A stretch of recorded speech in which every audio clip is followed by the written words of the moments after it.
पूरे देश को डराया जाता है। कौन बोलता है? समझे, हम बोल रहे हैं। अरे भाई, ये सनातनियों का नारा है, जय श्री राम। सनातनी को नारा है, जानते क्या? सीताराम बोलिए, जय हनुमान। आपके साथ रहे महागठबंधन में तो सही हो गया, ऐसे संगी होगी। ये साहब, आप तो गोदी मीडिया की तरह बात करते हैं सर। क्या गोदी? समझे, हाँ, मोदी साहब के मीडिया है। बात हो गया तो गोदी मीडिया, सही बात बोल रहा तो गोदी मीडिया है। आप गोदी मीडिया के तरह कुमार जी सुनिए ना, जो महागठबंधन में वो सही हो जाए, जो अरे साहब, नीतीश कुमार जी की उदारता है कि बिहार के 13 करोड़ आवाम को सुरक्षा देते हैं, यहाँ के बेटियों को सुरक्षा देते हैं। यहाँ के बेटा बेटी को कौन है नेता? कौन है? हाँ, एलजेपीआर का राष्ट्रीय अध्यक्ष है। वही क्या नाम है, जो चांदी का चम्मच लेके पैदा हुआ है, रामविलास पासवान जी का बेटा है। प्रवासी भिक्षु है, सिर्फ लंदन और दुबई घूमते हैं और आके यहाँ बिहार मंत्री और हम पार्टी के राष्ट्रीय अध्यक्ष संतोष सुमन को आज Y+ सिक्योरिटी मिला है। उन्हीं सब मुद्दों पर हमारे साथ बातचीत करने के लिए राजकुमार पासवान जी, इनसे हम जानना चाहेंगे कि आज जो दलितों के नेता संतोष सुमन को आज Y सिक्योरिटी मिल गया है।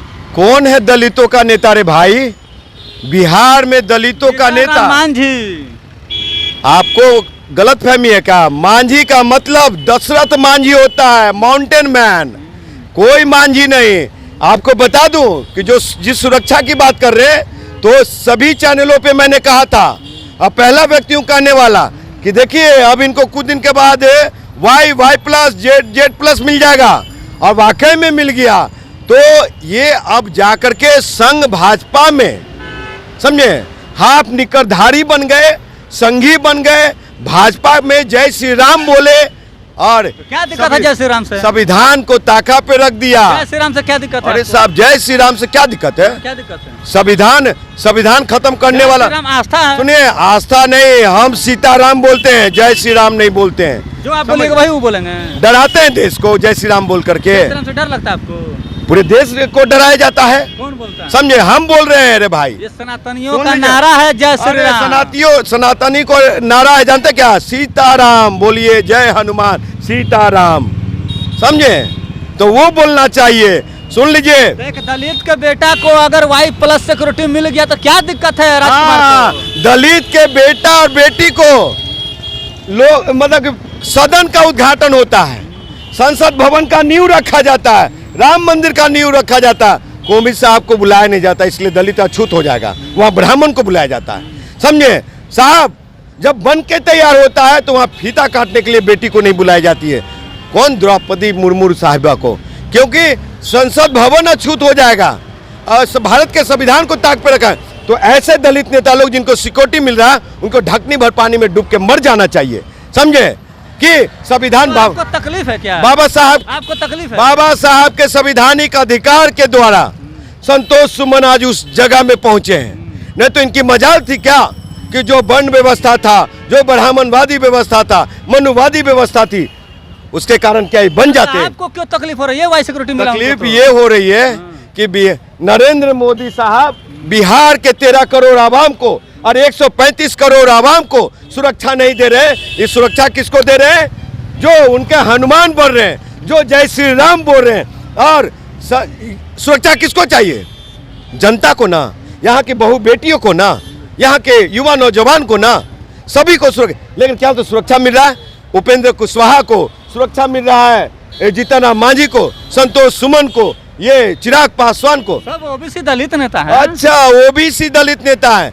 ये लोग दलित नेता नहीं है, ये लोग संघी दलित है, भाजपाई दलित है। मतलब बीजेपी में चलेगा तो संघी और भाजपाई हो गए? जी हाँ। क्यों?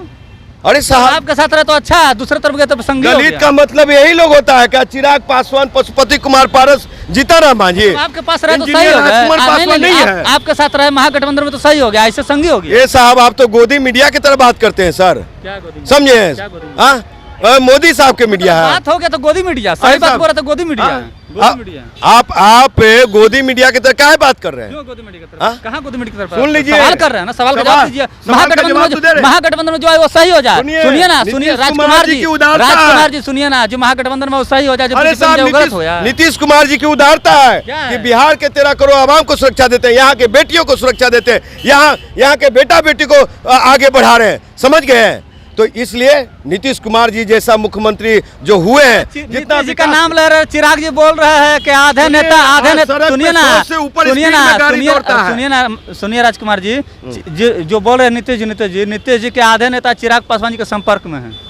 सुन लीजिए, किसके संपर्क में? चिराग पासवान। कौन है नेता? कौन है? हाँ, एलजेपीआर का राष्ट्रीय अध्यक्ष है। ओ वही क्या नाम है, जो चांदी का चम्मच लेके पैदा हुआ है, सांसद रामविलास पासवान जी का बेटा है, प्रवासी भिक्षु है, सिर्फ लंदन और दुबई घूमते हैं और आके यहाँ बिहार फर्स्ट उनसे पूछिए आप, अगर आप गोदी मीडिया ने तो जाके पूछिए कि जमुई में जिस गाँव को गोद लिया था, क्या वो कोयटो जापान बना?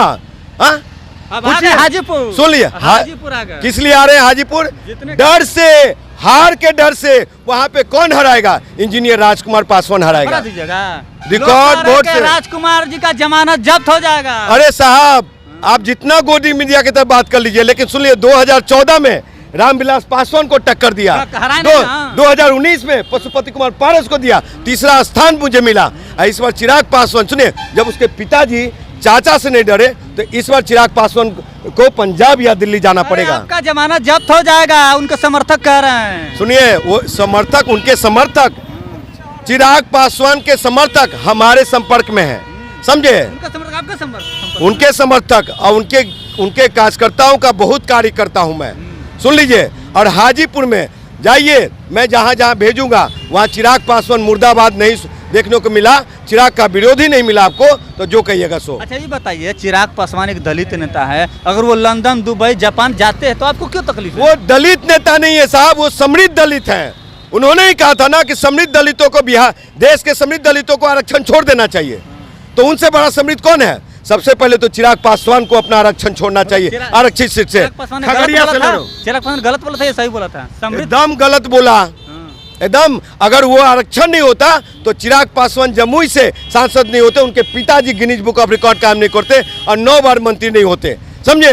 तो आज अगर आप अपना जमानत बचाइए, कैसे बचाइएगा?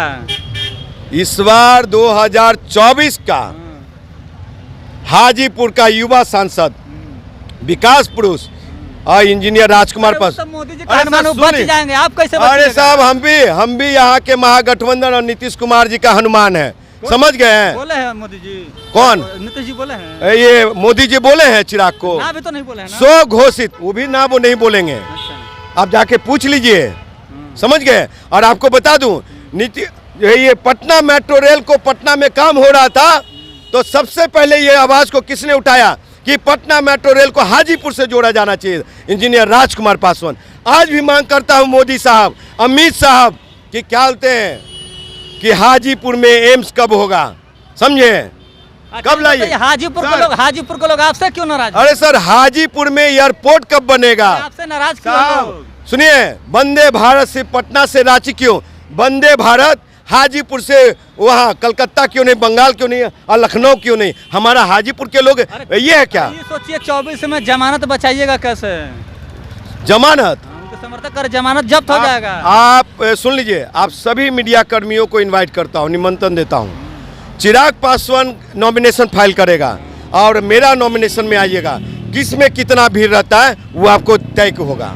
चलिए, तो राजकुमार पासवान जी को अपने साफ तौर पर सुना। इनका कहना है कि नॉमिनेशन के दिन सारे मीडिया बंधु को हम आग्रह करेंगे, निवेदन करेंगे कि आप लोग आए और दिखा देंगे कि कौन ज़्यादा भीड़ जुटा पाता है। और इनका कहना है कि चिराग पासवान को इस बार हम 2024 के इलेक्शन में सीधे तौर पर हरा कर ही रहेंगे। जब उनके पिताजी और उनके चाचा जी को हम टक्कर दे सकते हैं तो चिराग पासवान क्या चीज़ है? तो साथियों, आपकी क्या प्रतिक्रिया है? कमेंट्स को जवाब जरूर दीजिएगा। धन्यवाद।